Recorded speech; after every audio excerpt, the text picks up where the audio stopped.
ಪ್ರಕರಣದಲ್ಲಿ ಇವಾಗ ಇನ್ನೊಬ್ಬ ವ್ಯಕ್ತಿಯನ್ನ ಕಾಮಾಕ್ಷಿಪಾಳ್ಯ ಪೊಲೀಸರು ಅರೆಸ್ಟ್ ಮಾಡಿದ್ದಾರೆ. ಅಂದ್ರೆ ಈತ ಪ್ರತ್ಯಕ್ಷವಾಗೇನು ಕೊಲೆ ಪ್ರಕರಣದಲ್ಲಿ ಭಾಗಿಯಾಗಿಲ್ಲ, ಆದರೆ ಈ ಆರೋಪಿಗಳ ಮೊಬೈಲ್ ಡೇಟಾವನ್ನ ಡಿಲೀಟ್ ಮಾಡೋದಕ್ಕೆ ಹೆಲ್ಪ್ ಮಾಡಿದ್ನಂತೆ. ಹಾಗಾಗಿ ಈತನನ್ನ ಈಗ ಬಂಧಿಸಿ ತಡರಾತ್ರಿ ಕಾಮಾಕ್ಷಿಪಾಳ್ಯ ಪೊಲೀಸರು ಕರ್ಕೊಂಡು ಬಂದಿದ್ದಾರೆ. ಅದೇ ಇಂಪಾರ್ಟೆಂಟ್ ಎವಿಡೆನ್ಸ್, ಇವರ ಮೊಬೈಲ್ನಲ್ಲಿ ಇರ್ತಕ್ಕಂಥದ್ದೇ ಇಂಪಾರ್ಟೆಂಟ್ ಎವಿಡೆನ್ಸ್. ಅಫ್ಕೋರ್ಸ್ ಅವ್ನು ಡಿಲೀಟ್ ಮಾಡಿದ್ರು ಕೂಡ ರಿಟ್ರೀವ್ ಮಾಡ್ತಾರೆ, ಅದೇನು ದೊಡ್ಡ ವಿಚಾರ ಅಲ್ಲ. ಬಟ್ ಇವನು ಡಿಲೀಟ್ ಮಾಡಿಕೊಟ್ಟಿದ್ದಾನೆ ಅಂತಂದರೆ ಇವನು ವಿಷಯ ಗೊತ್ತಿತ್ತು ಅಂತ ಆಯಿತು. ಬಟ್ ಈತ ಯಾರಿಗೂ ಪೊಲೀಸರ ಗಮನಕ್ಕೆ ಏನೂ ತಂದಿಲ್ಲ. ಹಾಗಾಗಿ ಈತನು ಕೂಡ ಆರೋಪಿ ಆಗ್ತಾನೆ. ಆ ವ್ಯಕ್ತಿಯ ಹೆಸರು ಡೀಟೇಲ್ಸ್ ಇನ್ನಷ್ಟೇ ಹೊರಗೆ ಬರಬೇಕಾಗಿದೆ.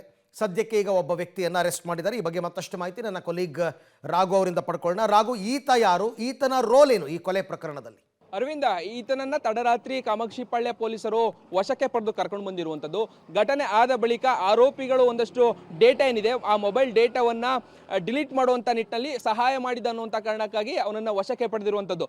ಅಂದರೆ ಘಟನೆ ಆದ ಬಳಿಕ ಒಂದಷ್ಟು ಡೇಟಾವನ್ನು ರಿಕವರಿ ಮಾಡುವಂಥ ಕೆಲಸವನ್ನು ಪೊಲೀಸರು ಕೂಡ ಮಾಡಿದರು. ಆ ಸಂದರ್ಭದಲ್ಲಿ ಇವನು ಆರೋಪಿಗಳಿಗೆ ಸಹಾಯವನ್ನು ಮಾಡ್ತಿದ್ದ ಅನ್ನುವಂಥದ್ದು ಮೇಲ್ನೋಟಕ್ಕೆ ಪತ್ತೆಯಾಗಿದೆ. ಆ ಪತ್ತೆಯಾದಂಥ ಕಾರಣಕ್ಕಾಗಿ ಏನಾದರೂ ಬೇರೆ ಏನಾದರೂ ಟೆಕ್ನಿಕಲ್ ಎವಿಡೆನ್ಸ್ಗಳು ಅಂದರೆ ಮೊಬೈಲ್ನಲ್ಲಿ ಇದ್ದಂತಹ ಡೇಟಾ ಏನಾದರೂ ಬೇರೆ ಬೇರೆ ಡೇಟಾಗಳು ಯಾವುದಾದ್ರೂ ಡಿಲೀಟ್ ಆಗಿದೆಯಾ, ಇವನು ಸಹಾಯ ಮಾಡೋದಕ್ಕೆ ಕಾರಣ ಏನು, ಇವನು ಏನಾದರೂ ಆ ಪ್ರಕರಣದಲ್ಲಿ ಭಾಗಿತನಾಗಿದ್ದಾನ ಅನ್ನುವಂತಹ ವಿಚಾರವಾಗಿ ಸದ್ಯ ಈಗ ಆತನನ್ನ ರಾತ್ರಿ ವಶಕ್ಕೆ ಪಡೆದವನನ್ನ ಕರ್ಕೊಂಡು ಬರುವಂತ ಕೆಲಸಗಳಾಗಿದೆ. ಬಟ್ ಆದ್ರೆ ಆತ ಯಾರು, ಎಲ್ಲಿಂದ ಕರ್ಕೊಂಡು ಬಂದಿದ್ದಾರೆ, ಏನ್ ಮಾಡ್ತಾ ಇದ್ದ ಅನ್ನೋದ್ರ ಬಗ್ಗೆ ಇನ್ನೂ ಕೂಡ ಕಂಪ್ಲೀಟ್ ಆಗಿ ಮಾಹಿತಿ ಸಿಗ್ತಾ ಇಲ್ಲ. ಸೊ ಅವನನ್ನು ಕೂಡ ವಿಚಾರಣೆಗೆ ಅಂತ ಹೇಳಿ ಕರ್ಕೊಂಡು ಬಂದಿರುವಂತದ್ದು. ಅವನ ವಿಚಾರಣೆ ಕೂಡ ತಡರಾತ್ರಿಯಿಂದ ನಡೀತಾ ಇದೆ. ಅವನ ವಿಚಾರಣೆಯನ್ನ ಮಧ್ಯರಾತ್ರಿಯಿಂದಲೇ ಮಾಡಿರುವಂತ ಕಾರಣಕ್ಕಾಗಿ ಸದ್ಯ ನಂತರದ ಬೆಳವಣಿಗೆಯಲ್ಲಿ ಆತ ಯಾರು, ಹೇಗೆ, ಎಲ್ಲಿದ್ದ, ಈ ಪ್ರಕರಣದಲ್ಲಿ ಆತನ ಪಾತ್ರ ಏನು ಅನ್ನುವಂಥದ್ದು ತಿಳಿದು ಬರಬೇಕಿರುವಂತ ಅಂಶ.